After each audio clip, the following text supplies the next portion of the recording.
Hello நேர்களே, வணக்கம். நான் உங்கள் உஷா. என் முந்தைய பகுதிகளை படித்தவர்களுக்கு கோடி நன்றிகள். வாருங்கள், நாம் நாவலுக்குள் செல்வோம். கடல்புறா முதல் பாகம், அத்தியாயம் 5, சமரின் முரசொலி.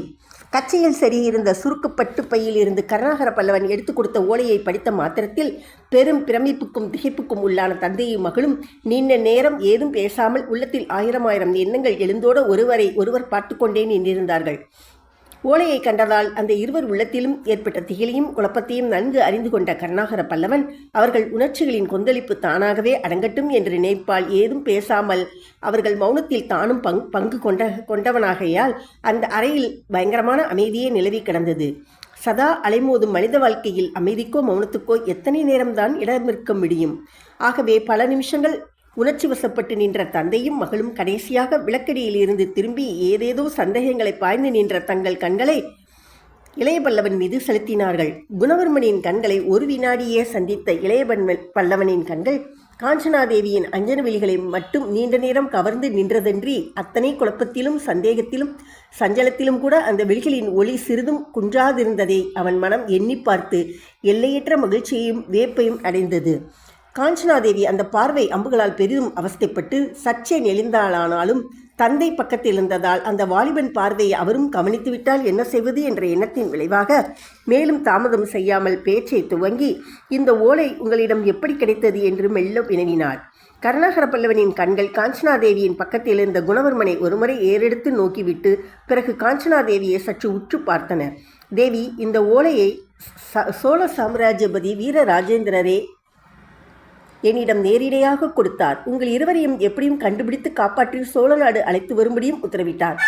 ஓலையில் கண்டிருந்த விஷயத்தை கவனித்தீர்கள் இல்லையா என்று பாதி விளக்கமும் பாதி கேள்வியும் துணித்த சொற்களும் அவன் உதடுகளிலிருந்து உதிர்ந்தன. இதற்கு காஞ்சனாதேவி பதிலேதும் சொல்லாவிட்டாலும் திகில் நிரம்பிய குரலில் குணவர்மனே சொன்னான். நன்றாக கவனித்தோம் இளையபல்லவரே. என்னையும் என் மகளையும் கலிங்கத்தை தாண்டு முன்பு கொன்றுவிடும்படி இந்த ஓலையில் உத்தரவு இருக்கிறது. உங்களுக்கு உங்கள் நாட்டில் நிரம்ப விரோதிகள் இருக்க வேண்டும் குணவர்மரே என்று கூறிய இளையபல்லவன் சற்று நிதானித்துவிட்டு, ஆமாம், உங்கள் உயிர்க்கே உலை வைக்க முயலும் இத்தனை கொடிய விரோதிகள் உங்களுக்கு ஏற்பட என்ன காரணம் என்றும் விசாரித்தான். குணவர்மன் முகத்தில் அதுவரை இருந்த குழப்பமும் திகிலும் சரையலென மறைந்து அவற்றின் இடத்தை கம்பீரத்தின் சாயை ஆக்கிரமித்து கொண்டது.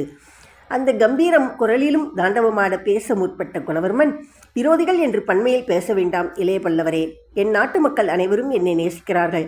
அந்த நேசம்தான் என் வாழ்வின் நாசத்தில் வந்து முடிந்தது.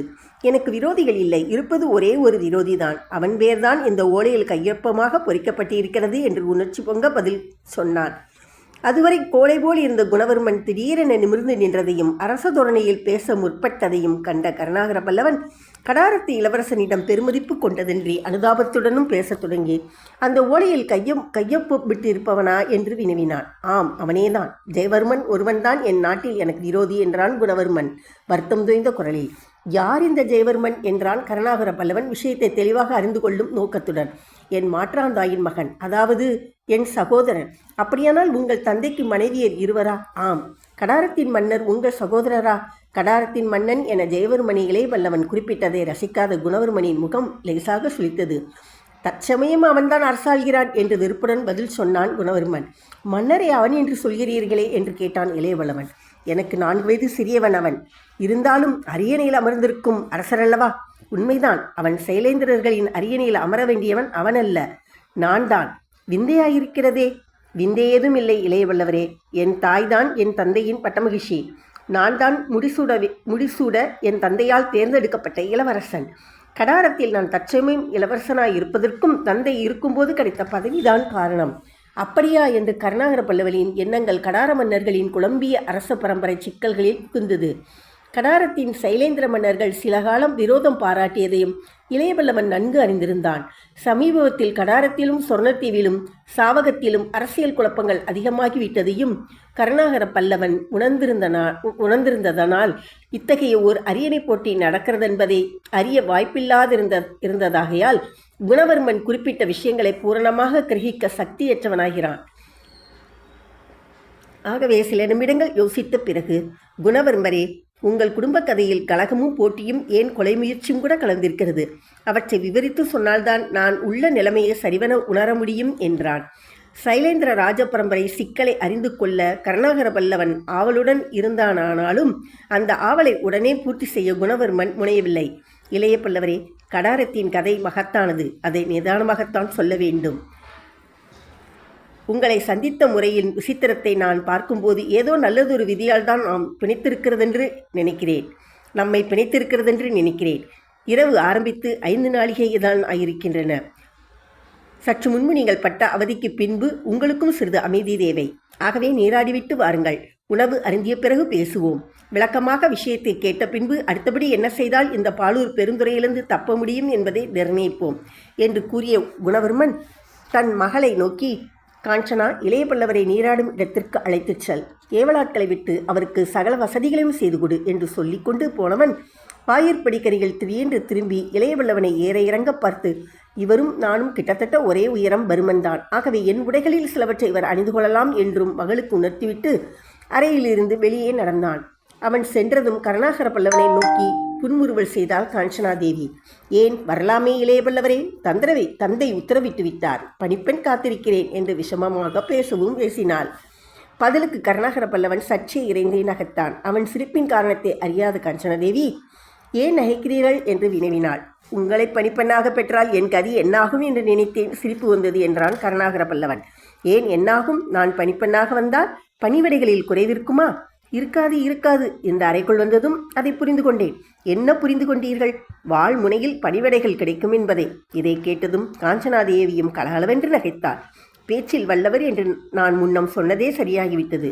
சரி வாருங்கள் என்று சற்று போய் அதட்டிலும் போட்டு அவனை அந்த அறையை விட்டு அழைத்துச் சென்றாள். குணவர்மனுக்கு கோடிக்கரை கூலவாணிகன் அமர்த்திருந்த மாளிகை மிக பெரிதாகவே இருந்ததை கவனித்த இளையவல்லவன் அதன் அமைப்பை பார்த்து கொண்டே அரசகுமாரியை பின்தொடர்ந்தான். அதன் அறைகள் இருந்த முறையும் பெரும் கதவுகள் இருப்பு தாழ்பால்களுடன் பொருத்தப்பட்டிருப்பதையும் கண்ட அந்த வாலிப வீரன் அவசியமான போது இந்த மாளிகை சிறு கோட்டையாகவும் மாறக்கூடும் என்று தீர்மானித்தான். ஒருவேளை அந்த வீடு கலிங்கத்தின் காவல் வீரர்களால் முற்றுகையிடப்பட்டாலும் 10-15 வீரரும் அவசியமான உணவும் இருந்தால் எதிரிகளை ஒரு வாரத்துக்கு மேல் எதிர்த்து நிற்க முடியும் என்றும் திட்டம் போட்டான் கருணாகர பல்லவன். இப்படி எதிரிகளை சமாளிக்கும் வழியையும் பாலூர் பெருந்துறையிலிருந்து குணவர்மணியும் காஞ்சனாதேவியும் தப்ப வைத்து அழைத்து செல்லும் மார்க்கத்தையுமே திரும்ப மனத்தில் எண்ணிக்கொண்டு அரசகுமாரியை பின்தொடர்ந்த இளையபல்லவன் பணியாட்களின் உதவியால் நீராட்டத்தை முடித்துக்கொண்டு குணவர்மனது உடைகளை அணிந்து கொண்டதும் போஜன அறைக்குள் நுழைந்தான்.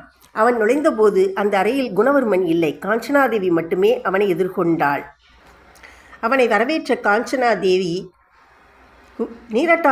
நீராட்டத்தாலும் புது உடை புனைந்ததாலும் இளையபல்லவனது தோற்றத்தில் ஏற்பட்ட அற்புத மாற்றத்தைக் கண்டு பெரிதும் வியந்தாள். துவட்டிய பின்பும் அவன் சுருட்டை மயிர்கள் நீரை ஓரிரு இடங்களில் மணிகள் போல் சொட்டி கொண்டிருந்ததையும் அப்படி சொட்டிய நீரும் அவன் முகத்துக்கு பெரும் கம்பீரத்தை அளித்ததையும் அழகாக இருந்த இளமீசை அவன் வீரத்துக்கு சான்று கூறியதையும் காஞ்சனாதேவி கவனித்தாள். குணவர்மனின் அரச உடை அவனுக்கு எத்தனை பொருத்தமாக இருந்தது என்பதையும் கன்னத்தில் இருந்த காயத்தின் கீறல் வடுகூட அவனுக்கு இணையற்ற அழகை அளித்ததையும் அவன் கைகள் முழந்தாளை தொடும் அளவுக்கு நீண்டு கிடந்ததையும் கண்ட காஞ்சனாதேவி தான் பாரதத்தின் சிறந்த வீரன் ஒருவனுக்கு முன் நிற்பதை அறிந்தாள். அறிந்ததன் விளைவோ என்னவோ வீரரே வருக என்று அழைப்பும் விடுத்தாள். அப்படி அழைத்ததால் புன்முறுவல் கொண்ட கருணாகர பல்லவன் ஏது வரவேற்பு பலமாயிருக்கிறது என்று கேட்டுக்கொண்டே அவளை அணுகி வந்தான். விருந்தினர்களை வரவேற்பதும் உபசரிப்பதும் எங்கள் நாட்டு பழக்கம் என்று கூறிய காஞ்சனாதேவி இதோ தந்தையும் வந்து விடுவார் என்று குணவர்மன் வராததற்கு மன்னிப்பு கேட்கும் பாவனையில் வார்த்தைகளை உதிர்த்தாள். குணவர்மன் வரவை பற்றி கருணாகர பல்லவன் கவலைப்படவில்லை. காஞ்சனாதேவியுடன் தனித்திருப்பதே அவனுக்கு பெரும் மகிழ்ச்சியை கொடுத்ததால் வரட்டும், நிதானமாக வரட்டும், எனக்கொன்றும் அவசரமில்லை என்றான். உங்களை காக்க வைக்க இஷ்டமில்லை, இருப்பினும் தந்தை நீராட சற்று நேரம் அதிகமாகும், என்ன செய்வது என்று உள்ள எண்ணத்துக்கும் உதட்டு சொற்களுக்கும் சம்பந்தமில்லாமல் பேசினாள் காஞ்சனாதேவி. ஆனால் அந்த திருப்திக்கு இடைஞ்சலாக சீக்கிரமே உள்ளே நுழைந்த குணவர்மன் உணவருந்தலாம் வாருங்கள் என்று அழைத்தான். தங்கக் கலங்களில் பல விதமான உணவுகளும் கனிகளும் பரிமாறப்பட்ட போதிலும் மூவரும் அதிகமாக உண்ணவே இல்லை. மூவர் புத்தியிலும் அலைமோதி கொண்டிருந்த எண்ணங்கள் பசியை பெரிதும் தடை செய்திருந்த ஆகையால் அரை நாளிகைக்குள் உணவிருந்திய அம்மூவரும் கை கழுவி விட்டு பணியாட்கள் கொடுத்த பட்டு துணிகளில் கைகளை துடைத்து கொண்டு மாளிகையின் மாடியறையொன்றை அடைந்தனர்.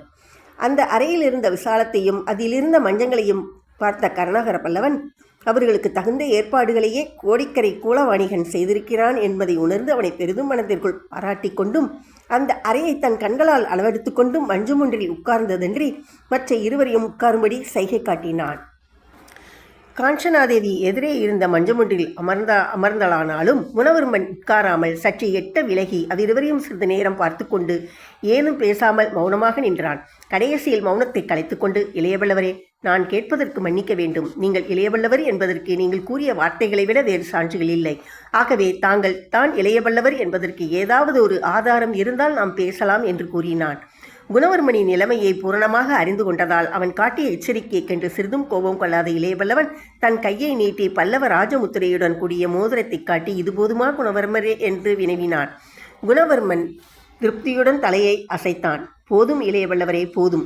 நான் சந்தேகப்படுவதை பற்றி கோபம் வேண்டாம். நான் அடைந்துள்ள தொல்லைகள், ஏமாற்றங்கள் என்னை அவநம்பிக்கையுள்ளவனாக அடித்திருக்கின்றன. மன்னித்து விடுங்கள். இனி நாம் மனம் விட்டு பேசுவோம் என்ற குணவர்மன், இளைய பல்லவரே, சிறிது நேரத்தில் ஸ்ரீ விஜய சாம்ராஜ்யத்தின், அதாவது சைலேந்திரர்கள் பேரரசின் நீங்கள் பொதுவாக அழைக்கும் கடாரத்தின் விந்தை கதையை சொல்கிறேன். அதற்கு முன்பு நீங்கள் சொல்லுங்கள் உங்கள் கதையை. நீங்கள் எதற்கு இந்த பாலூர் வந்தீர்கள் என்று மெல்ல கேட்கவும் செய்தான். கருணாகர பல்லவனின் கூரிய கண்கள் குணவர்மனை ஊடுருவி பார்த்தன. நான் சொல்வதற்கு அதிகம் எதுவும் இல்லை குணவர்மரே. பூம்புகாரின் சுங்க காவலரிடம் உங்கள் நாட்டு ஒற்றன் ஒருவன் பிடிபட்டான். அவனிடம் உங்களை கொல்ல பணித்த அந்த ஓலையில் இருந்தது. ஆகவே உங்களை எப்படியும் காப்பாற்றி புகாருக்கு அழைத்து வரும்படி வீரராஜேந்திர சோழதேவர் எனக்கு பணித்தார். நிலமார்க்கமாக வந்தால் நாளாகும் என்பதால் கடல் மார்க்கமாகவும் செல்லவும் ஆணையிட்டார். ஆகவே புறவியுடன் மரக்களத்திலேயே வந்து இந்த துறைமுகத்தில் இறங்கினேன். இங்குதான் சில விவரங்களை கேள்விப்பட்டேன். அதுவும் ஒரு சுங்க அதிகாரி மூலமாக என்று பேசி சற்று நிறுத்தினான் இளைய பல்லவன். என்ன விபரீத செய்திகள் இளைய பல்லவரே என்று வினவினான் குணவர்மன் குரலில் கவலையொலி துளங்க. முதலில் தமிழர்கள் சிறை செய்யப்பட்டவதாக கேள்விப்பட்டேன். அது மட்டுமல்ல, வேங்கி நாட்டு மன்னன் ராஜராஜேந்திரனுக்கும் சோழர்குல செல்வி அங்கமாதேவிக்கும் அவதரித்த ராஜேந்திரன் என நாங்கள் அழைக்கும் அனபாய சோழர் இங்கு சிறைப்பட்டு இருப்பதாகவும் அறிந்தேன் என்றான் இளையவல்லவன். என்ன, அனபாய சோழரா? தங்கள் நண்பரா? இத்தனை துணிவா கலிங்க மன்னனுக்கு என்று தந்தை மகள் இருவரும் ஏகோபித்து கேட்டார்கள். கருணாகர பல்லவன் இளம் முறுவல் செய்துவிட்டு, நீங்கள் சொன்ன அந்த வார்த்தைகளை சொன்னதால் தான் என்னை வீரர்கள் துரத்தினார்கள். அவர்களிடமிருந்து தப்பித்தான் உங்கள் அறையில் குதித்தேன் என்றான். அப்படியா என்றான் குணவர்மன். ஆமாம் குணவர்மரே, ஏற்கனவே சிதைந்து கிடக்கும் சோழ கலிங்க உறவை சீர்படுத்தவும் அமைதியை தென்னகத்தில் நிலைக்கச் செய்யவும் சமாதான ஆக்ஜா பத்திரம் ஒன்றையும் வீரராஜேந்திரர் கொடுத்திருக்கிறார். அதுவும் இனி செல்லாது. 2 நாட்டுக்கும் மேலும் பகையும் போரும் தான் என நினைக்கிறேன். சமாதான தூதனாக வந்தேன், இனி சமரின் தூதனாக திரும்பி போகிறேன். சமரின் முரசொலி இப்பொழுதே என் காதில் கேட்கிறது என்றான் இளைய வல்லவன்.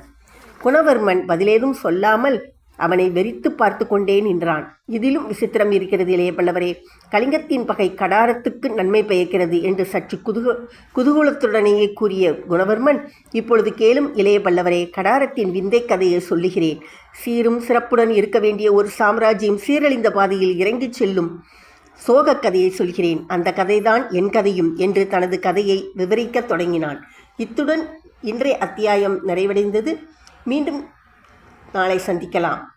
நன்றி, வணக்கம். உங்களுக்கு பிடித்திருந்தால் லைக் பண்ணுங்கள், சப்ஸ்கிரைப்